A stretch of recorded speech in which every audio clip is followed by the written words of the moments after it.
নমস্কার। আমরা চলে এলাম একটি নতুন ভিডিওর সাথে। কি বলছে পদার্থবিজ্ঞান? শক্তি কী?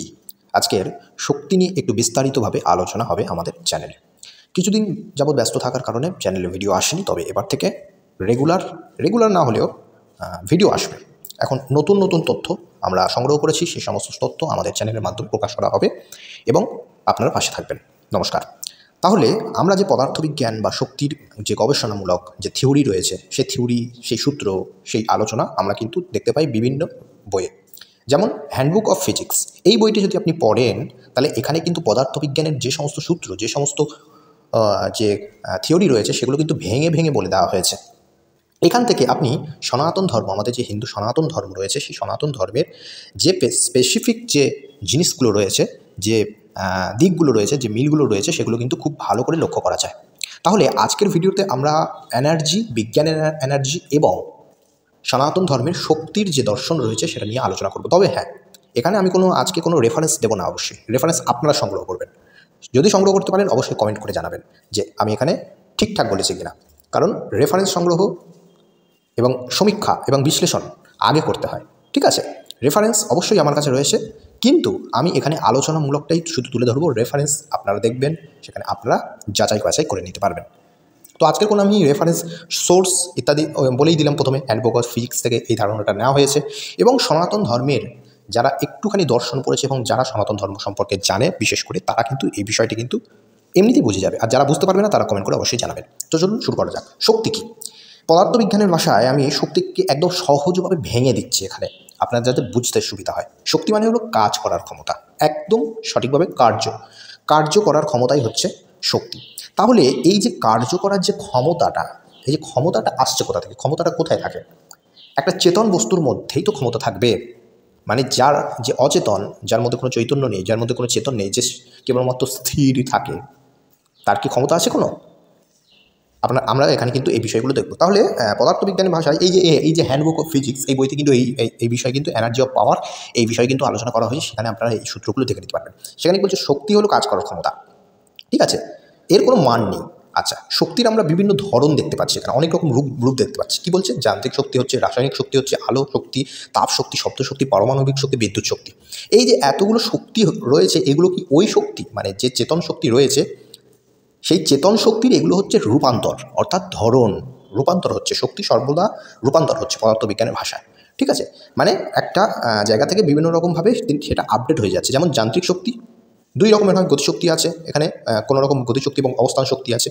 গতিশক্তি কী হচ্ছে? গতিশক্তি কোনো বস্তু যখন চলছে তখন তার গতির কারণে যে শক্তি থাকছে সেটাই হচ্ছে গতিশক্তি, ঠিক আছে? তাহলে গতিশক্তি এখানে কি কার্য করছে?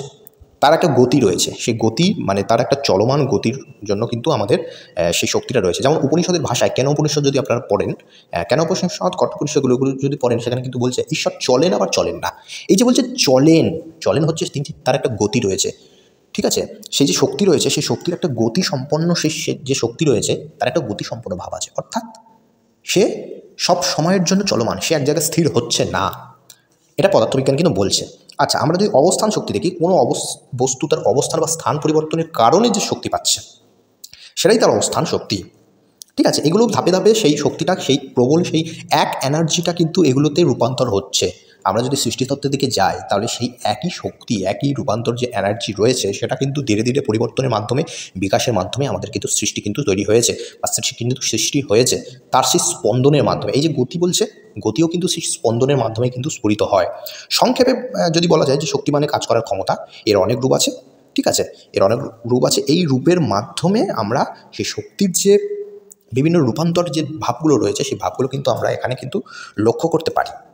তবে এবারে সনাতন ধর্মের সঙ্গে এর কোথায় যোগসূত্র রয়েছে? এই যে শক্তি, পদার্থবিজ্ঞান যে ফিজিক্স যে এই শক্তিগুলোকে ব্যাখ্যা করলেন, তাহলে একটুখানি আপনারা যদি চিন্তা করেন তাহলে কিন্তু এই শক্তির যে বিশেষত্ব বা এই এনার্জি যা রয়েছে, যা সূত্র আমরা পেলাম, সেই শক্তির সঙ্গে, সেই এনার্জির সঙ্গে আমাদের হিন্দু দর্শন এবং সনাতন ধর্মের একটা মিল পাওয়া যায়।